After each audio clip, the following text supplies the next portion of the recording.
Today we're going to talk about proper media management before you guys start editing.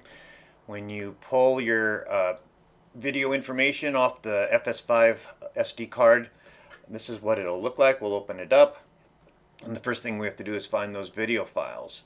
Now, sometimes they might be here in the clip, sometimes it might be in the XD root, depending on what codec you choose. We shot AVC HD, so I'm going to right click here, say Show Package Contents,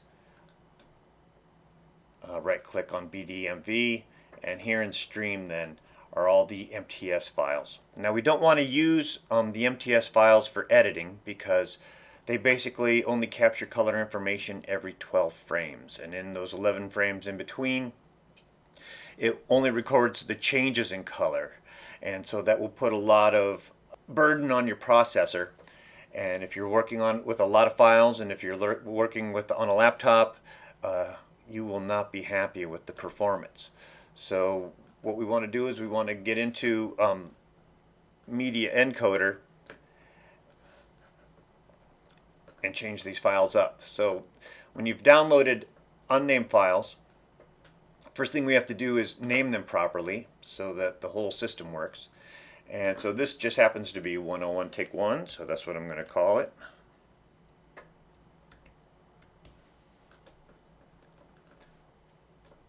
This slate says 101 take 2. And because I've listened to it in advance, I know that this is 101 take 1 and this is 101 take 2. So I'm going to name this folder, I'm going to rename this folder, and we're going to call our project Project. That's our name, the project. And then in here, I'm going to hold down the shift button, select these two, hit right click, and I'm going to call this folder MTS. I'm just going to click and drag to select those guys, new folder. I'm going to call that audio.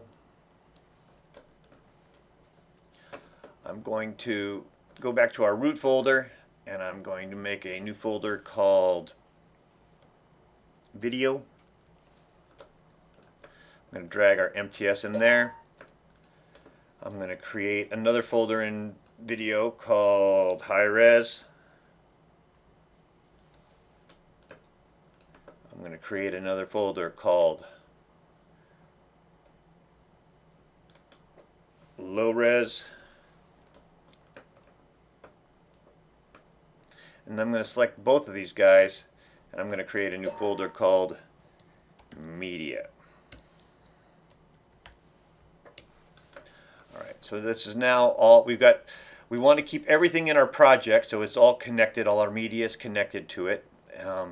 And we've got our, inside our media folder, we have our audio files, and currently we just have our original MTS files, but we are about to solve that situation. Alright, so I'm going to pull this out of the way, and we are going to open up Media Encoder, and we want to make sure that the queue is selected. And what I'm going to do is pick our media,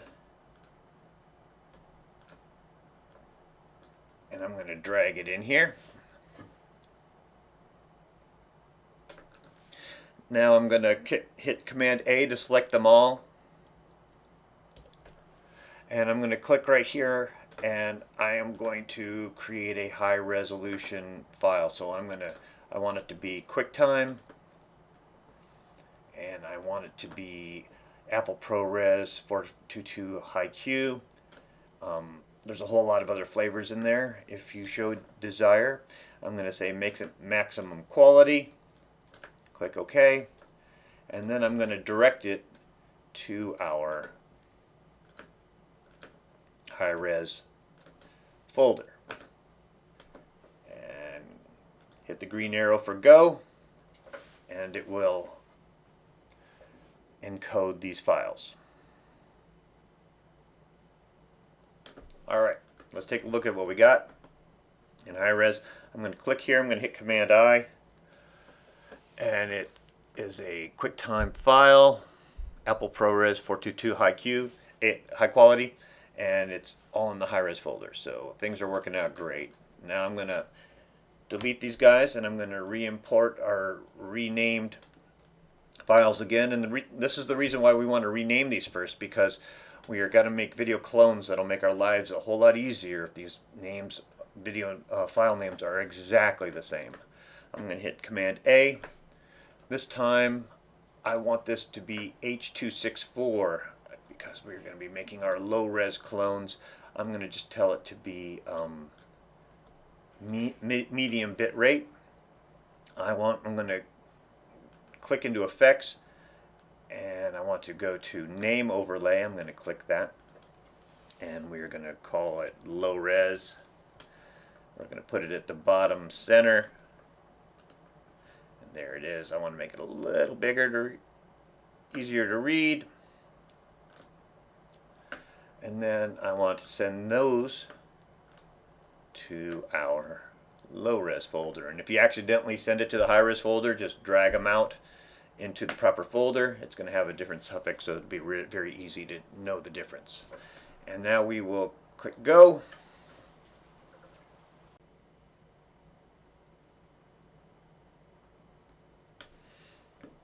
Alright, now that that's done, we're going to go to our high-res folder. I'm going to hit Command I to bring up that file's name. We're going to look at that clones information. Command I. And the first thing we'll see is that the high-res file has 862 megabytes, while the low-res file is only 12. It's got a different suffix, and so this is all we need to do with Media Encoder for our project.